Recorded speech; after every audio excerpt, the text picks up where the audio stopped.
The biting chill of the November dawn was a cruel mockery of the stifling warmth she had fled.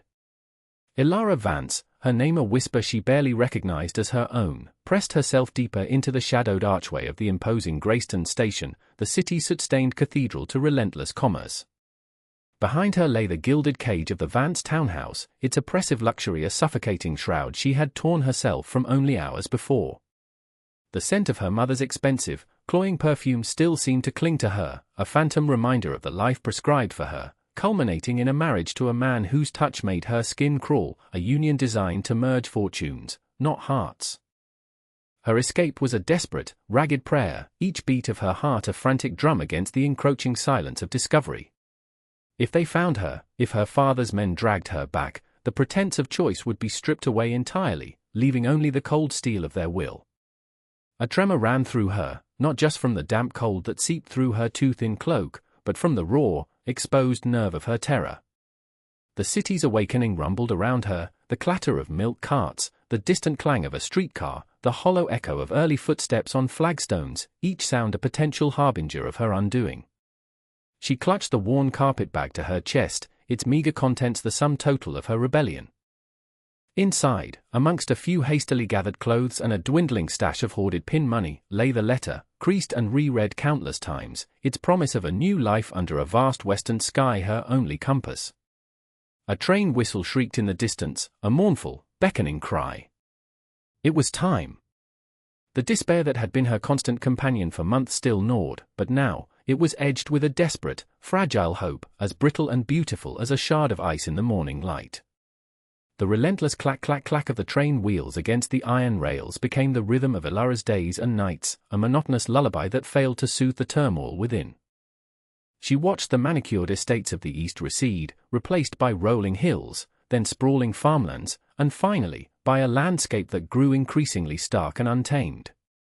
The plush velvet of her former life was a distant memory, superseded by the hard wooden benches of the passenger car, the pervasive smell of coal smoke, and the company of strangers whose faces blurred into a single tapestry of weary humanity. Her carefully hoarded funds dwindled with alarming speed, each purchase of stale bread or lukewarm coffee a small concession to survival, a chipping away at the last vestiges of her sheltered existence. Finally, after a journey that felt like a lifetime, the train shuddered to a halt in a place called Redemption. The name seemed a cruel jest. Dust, fine as talcum, coated everything, stirred by a persistent, sighing wind that carried the scent of sagebrush and something else, something wild and lonely. The town itself was little more than a scattering of weathered wooden buildings huddled beneath an immense, indifferent sky. This was not the picturesque haven her imagination, fueled by the sparse lines of Mr. Silas Blackwood's letters, had conjured. There were no charming storefronts, no neatly painted houses with white picket fences. There was only raw, unvarnished frontier. She stood on the splintered platform, her carpet bag at her feet, feeling small and utterly exposed. Passengers disembarked, greeted by family or business associates, their voices loud and unfamiliar. Soon, she was alone, the silence pressing in. Panic, cold and sharp, pricked at her. Had she made a terrible mistake? Was this just another cage, albeit one of wider dimensions? Then, a figure detached itself from the shadows of the station master's office. Tall, lean, dressed in dusty denim and worn leather. His face was browned by the sun, etched with lines that spoke of hardship and resilience. His eyes, the color of a stormy sky, met hers, holding no welcome, only a quiet, assessing scrutiny. This was Silas Blackwood. He was undeniably handsome, in a rugged, elemental way that was nothing like the polished, predictable men of her past, but his silence was a wall, his stillness an unnerving counterpoint to her own thrumming anxiety. A flicker of profound trepidation, colder than any eastern winter, settled deep within her. The journey to the ranch was undertaken in a silence as vast and unyielding as the landscape itself. Silas Blackwood handled the team of horses with an economy of movement, his attention fixed on the rough track that wound its way through sagebrush and sparse grasses, towards a horizon broken by the distant, hazy purple of mountains. Elara sat beside him on the hard wagon seat, clutching her bag, her spine rigid. She attempted a polite pleasantry once, a comment on the unusual clarity of the air, but his only response was a noncommittal grunt, his gaze never wavering from the path ahead. The silence stretched, taut and uncomfortable, amplifying the creak of the wagon wheels and the jingle of the harness.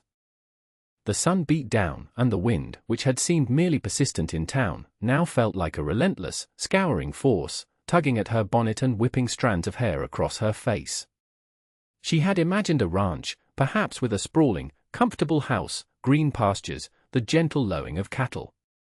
What met her eyes as they crested a small rise was a cluster of unpainted wooden buildings, stark and functional, nestled in a shallow valley. A cabin, smaller than her former dressing room, a sturdy-looking barn, a corral, and a few outbuildings. There were no softening touches, no flowers, no hint of feminine influence. The beauty here was of a different order, stark, raw, almost brutal in its simplicity. It was a place carved from the wilderness, not one that sought to tame it gently. Fear, sharp and insistent, twisted in her stomach. This was it. This was the life she had chosen. Silas reined in the horses before the cabin. "We're here," he stated, the words as spare as the surroundings. He swung down, his movements fluid and strong, and began to unhitch the team. Ilara remained seated, a paralysis of doubt and despair gripping her. He didn't offer a hand, didn't look back. He simply went about his work. The cabin door was a plain, unadorned plank. She finally climbed down, her legs stiff, and pushed it open. Inside, it was clean but Spartan. A rough-hewn table, 2 chairs, a stone fireplace, a narrow cot in one corner, another curtained-off alcove presumably for him. The air smelled of wood smoke and old ashes. That first night, wrapped in a thin blanket on the cot, the silence of the plains pressed in, broken only by the mournful cry of a distant coyote and the whisper of the wind through the ill-fitting window frame. The immensity of her decision, the sheer, terrifying reality of her new existence, settled upon her like a physical weight. This was not what she had planned. This was not the escape she had envisioned. This was something else entirely, something for which she was utterly unprepared. The first days on the Blackwood Ranch were a litany of clumsy failures and aching muscles. Ilara, whose hands had known no greater labor than embroidery or the delicate touch of piano keys, found herself utterly inept at the simplest tasks. Drawing water from the deep well left her breathless, her arms trembling. The axe, meant for splitting kindling, felt foreign and dangerous in her grasp, the wood stubbornly resisted her efforts. Her attempts at cooking on the cast-iron stove were disastrous, biscuits like stones, being scorched to the bottom of the pot. Silas Blackwood offered terse, infrequent instructions, his patience a thin, frayed thread. Pump steady, or you'll lose the prime. Keep the blade angled so. More often, he simply watched her struggles with an expression she couldn't decipher, his silence a heavier judgment than any spoken criticism. Her hands, once soft and pale, quickly became chapped, blistered, and stained with dirt. Every evening, she would soak them in cool water, wincing at the sting, a stark, physical reminder of her inadequacy. Moments of profound despair washed over her, the temptation to weep, to rail against her fate, almost overwhelming. Yet, beneath the fear and the frustration, a tiny, stubborn ember of defiance began to glow. She had not come this far, risked so much, only to crumble at the first sign of hardship. She would learn. She had to. One morning, after another night of restless sleep, she found a pile of smaller, more manageable kindling stacked neatly beside the woodbox. Silas made no mention of it, his demeanor as reserved as ever, but she knew. It was a small concession, an almost imperceptible crack in the wall of his stoicism. He still observed her, his gaze often lingering when he thought she wasn't aware. Was it pity? Disdain? Or something else, something she dared not name? She couldn't tell. But she scrubbed the soot from the pot with renewed determination, her jaw set. The bread might still be heavy, the coffee often too bitter, but she would not give up. She was Ilara Vance no more. Here, in this harsh, unforgiving land, she had to become someone else, someone stronger. A sudden, violent thunderstorm, typical of the high plains in late summer, became the unlikely catalyst for a shift in the strained atmosphere of the cabin. It arrived with little warning, the sky turning a bruised purple-black, the wind howling like a banshee, and rain lashing down in solid sheets. Ilara was attempting to mend a tear in one of Silas's work shirts, her stitches uneven and clumsy, when the first ominous drip landed squarely on the rough-hewn table. Then another, and another. Within minutes, a steady trickle of water was finding its way through a weak spot in the sod roof. Silas, who had been oiling harnesses by the dying light from the window, was on his feet instantly. "Bucket," he commanded, his voice sharp above the roar of the storm. She scrambled to find one, her heart thudding. He was already dragging the table away from the leak, his movements economical and swift. The trickle became a small stream. "Another," he barked, shoving the rapidly filling bucket into her hands. They worked in a frantic, unspoken rhythm. He climbed onto a chair, then the table, trying to locate the source of the leak from inside, while she emptied buckets into the wash basin, the floor around them already dark with spreading damp. The wind tore at the cabin, rattling the door in its frame, and the rain hammered down with relentless fury. For a terrifying moment, Ilara imagined the roof collapsing, the small cabin swept away. But Silas, his face grim and set, seemed a bulwark against the storm's rage. When the worst of the deluge finally passed, leaving behind a steady, drumming rain, they were both soaked and weary. The immediate crisis was over. Silas climbed down, water dripping from his hair and clothes. He looked at her, then at the puddles on the floor, a muscle working in his jaw. Ilara braced herself for criticism of the inadequate roof, or perhaps her own slow reactions. Instead, he merely said, "I'll fix that properly tomorrow." Later, huddled by the small fire, Silas managed to coax back to life in the damp hearth, a fragile quiet settled between them. She had salvaged some stew from the previous day, and to her surprise, it was palatable, even warming. He ate it without his usual haste, his gaze distant. The silence wasn't comfortable, not yet, but the acute tension that had defined their interactions had lessened, replaced by a shared exhaustion. A seed, no larger than a mustard grain, of something other than fear and necessity had been planted in the sodden earth of their coexistence. Her first solo trip into redemption for supplies was an ordeal. Silas needed to mend a section of fence line too far to return by midday, so he'd given her a short list and a few coins, his instructions clipped and precise. As she walked down the dusty main street, her plain calico dress and sunbonnet marking her as new, perhaps as his woman, she felt the eyes of the town upon her. Whispers followed her like shadows, just loud enough to catch snatches. "Blackwood's mail order. Heard she's a runaway, from back east. Too fancy for this life, she won't last." The word stung, each one a tiny, poisoned dart. She remembered the masked judgments of her former life, the polite, venomous smiles at society balls, the subtle cruelties veiled in etiquette. Here, the judgment was blunter, more direct, but no less painful. At the Mercantile, a dim, cluttered space smelling of dried goods, coffee beans, and leather, Mrs. Henderson, the proprietor's stout, sharp-eyed wife, appraised her openly. "Flour, salt, coffee beans," Ilara said, her voice lower than she intended, trying to project a confidence she didn't feel. As Mrs. Henderson weighed out the goods, her gaze lingered on Ilara's hands, still showing the unaccustomed roughness of ranch work despite her efforts. "Settlin' in all right up at the Blackwood place, RYA." The question was casual, but the curiosity behind it was palpable. "Yes, thank you," Ilara replied, keeping her tone even. She paid for her purchases, acutely aware of the other customers, their conversations momentarily hushed. Her chin rose a fraction as she stepped back out into the harsh sunlight. She would not let them see her falter. Silas was waiting with the wagon at the edge of town, as promised. His expression was, as usual, unreadable. He took the sacks from her without comment, stowing them efficiently. As they began the slow journey back to the ranch, the silence felt different, heavier. Had he heard the whispers too? Did he care what they said about her, about him for taking a wife this way? She stole a glance at his profile, strong and unyielding against the vast sky. He offered no reassurance, no acknowledgement of the gauntlet she had just run. But as they neared the ranch, he broke the silence. "Sky's looking like more rain. Best get these inside." It wasn't much, but it was a return to the practical, the shared reality of their life, and for that, she was oddly grateful.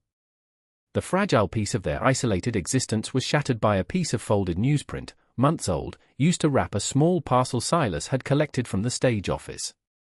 Elara had been smoothing it out, intending to use it for kindling, when a headline in fine print caught her eye: "Prominent Eastern family seeks information on missing daughter."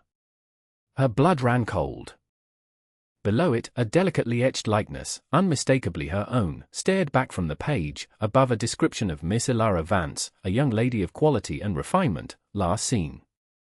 The accompanying text spoke of familial distress, of fears for her well-being, and offered a substantial reward for information leading to her safe return. The world tilted. They were still looking. The Vances, with their wealth and influence, had not forgotten, had not given up. The ranch, which had begun to feel like a tentative sanctuary, suddenly seemed terribly exposed. Later that week, Mr. Albright, the talkative station master, mentioned a stranger asking questions in Redemption, a man in city clothes, inquiring about newcomers, particularly women arriving alone from the east. A Pinkerton agent, Elara thought with a sickening lurch. The net was closing. Fear, a familiar, icy serpent, crawled in her stomach. She imagined them finding her, dragging her back to that suffocating life, to the marriage she had fled. The shame, the humiliation, her spirit finally broken.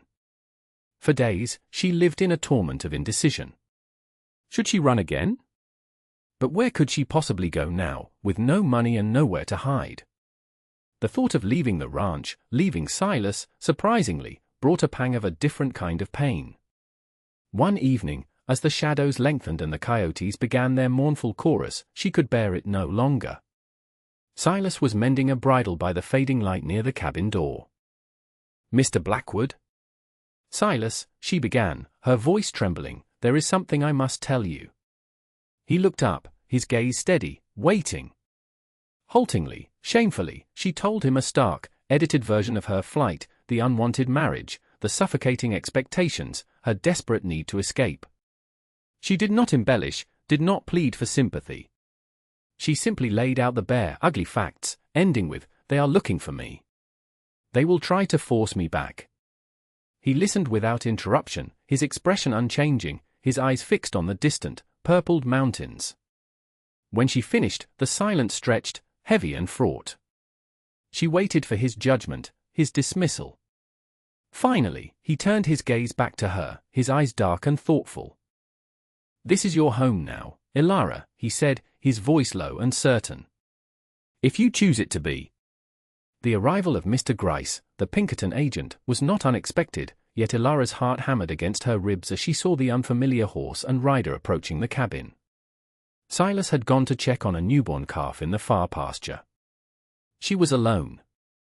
Gryce was a man of medium height, dressed in a somber, well-cut city suit that looked out of place against the rugged backdrop of the ranch. His eyes, however, were sharp and assessing, missing nothing. He dismounted, his movements precise, and tipped his hat with a politeness that felt more menacing than reassuring. "Mrs. Blackwood?" he inquired, his voice smooth. "I am Mr. Gryce. I believe you were once known as Miss Elara Vance." Elara felt the color drain from her face, but she stood her ground in the cabin doorway. "I am Mrs. Blackwood," she stated, her voice surprisingly firm despite the tremor in her hands. Gryce smiled, a thin, humorless expression. "A charming fiction, perhaps. Your family, Miss Vance, are naturally concerned. They wish only for your safe return to the comforts and security to which you are accustomed." He spoke of her duty, of their forgiveness, of the life she had so rashly abandoned. Each word was a carefully chosen barb, designed to undermine her resolve. Drawing on a reservoir of strength she hadn't known she possessed, a strength forged in the solitude and hardship of the past months, Elara met his gaze. "The life I left was not one of comfort, Mr. Gryce. It was a cage. My life is here now." Just then, Silas appeared, walking quietly from the direction of the barn, a rifle held loosely in the crook of his arm. He didn't hurry, but his presence was a sudden, formidable weight in the tense atmosphere. Gryce's eyes flickered towards him. Mr. Blackwood, I presume. Surely you can see this young woman is not suited to this primitive existence. She is overwrought, perhaps not entirely in her right mind. Silas stopped beside Ilara, his shoulder almost brushing hers. He looked not at Grice, but at Ilara, a silent question in his eyes. She lifted her chin. I have made my choice, Silas. His gaze shifted to Grice, cold and unwavering. You heard the lady, Silas said, his voice calm but resonant with an undeniable authority. This is my land. And she is my wife. Grice studied Silas's implacable face, the quiet strength in his stance, the rifle that seemed an extension of his arm. The agent was no fool. He recognized a losing battle when he saw one, at least for now. The Vance family has a long reach, Mr. Blackwood, Grice said softly, a veiled threat. This may not be the end of the matter. He mounted his horse, gave Ilara one last, searching look, then turned and rode away, a dark figure diminishing against the vast, indifferent landscape. The dust stirred by Mr. Grice's departing horse settled slowly, mirroring the gradual calming of Ilara's racing pulse. A profound quiet descended upon the ranch, broken only by the sigh of the wind through the cottonwoods near the creek and the distant lowing of cattle. The immediate threat had passed, vanquished not by force, but by a simple, shared declaration of belonging. Ilara leaned against the rough-hewn doorframe, a wave of exhaustion and relief washing over her. She felt a lightness she hadn't experienced since, well, perhaps ever. She looked at Silas, truly looked at him, seeing past the stoic exterior to the steadfast loyalty beneath. A deep, overwhelming gratitude welled within her, too profound for easy words. He met her gaze, and for the first time, she saw the faintest hint of a smile touch the corners of his lips, crinkling the sun-weathered skin around his eyes. Coffee smells good this morning, he said, his voice gruff but carrying an undercurrent of something akin to approval. It was, for Silas Blackwood, a monumental compliment, a recognition of her place, her efforts. The simple domestic act, making coffee, had become a quiet anchor in her new world. In the days that followed, a new ease settled between them. The unspoken tension that had so often characterized their interactions began to dissipate, replaced by a comfortable rhythm of shared work and quiet companionship. They mended fences together, his patient instructions now laced with an occasional dry observation that almost sounded like humor. She took over the care of the chickens and the small vegetable garden she had painstakingly coaxed from the dry soil, finding a deep satisfaction in the tangible results of her labor. The vast, intimidating landscape no longer seemed hostile, instead, it offered a sense of refuge, of boundless possibility. One evening, as she darned a tear in his canvas jacket, her stitches far neater than they once had been, she felt his eyes on her. She looked up, expecting his usual inscrutable expression. Instead, she found a warmth there, a quiet regard that made her breath catch. The life she had fled was a phantom, her old self a ghost. Here, under the immense western sky, Ilara Blackwood was slowly, surely, coming into being. Months melted into the seamless passage of seasons. The fierce heat of summer gave way to the crisp, golden days of autumn, and then the first snows of winter dusted the high peaks, painting the world in stark monochrome. Ilara and Silas had found their rhythm, a cadence of shared labor and quiet evenings by the fire. The ranch, once a symbol of her desperate gamble, now felt like home, a true home, built not on inherited wealth or societal expectation, but on mutual effort and a slowly dawning, unspoken affection. There were still hardships, of course.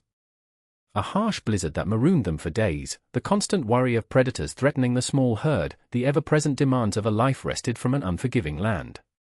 But now, these challenges were faced together, a united front against the wilderness and their own lingering uncertainties. One evening, with a bitter wind howling outside and the cabin snug and warm from the glowing embers in the hearth, Silas sat watching her as she read aloud from a worn copy of Shakespeare he'd possessed, a surprising relic from some unknown past. When she finished the passage, a comfortable silence filled the small room. He reached across the space between their chairs and took her hand. His calloused fingers, usually so capable with reins or tools, were surprisingly gentle as they closed around hers. Ilara's heart gave a small, quiet leap. He looked at her, his grey eyes clear and direct in the flickering firelight. "That advertisement you found," he said, his voice low and thoughtful, "the one from your family. It was wrong about one thing, Ilara." She waited, her breath held. "It called you a lady of quality." A ghost of his rare smile touched his lips. "But you're more than that. You're a woman of strength."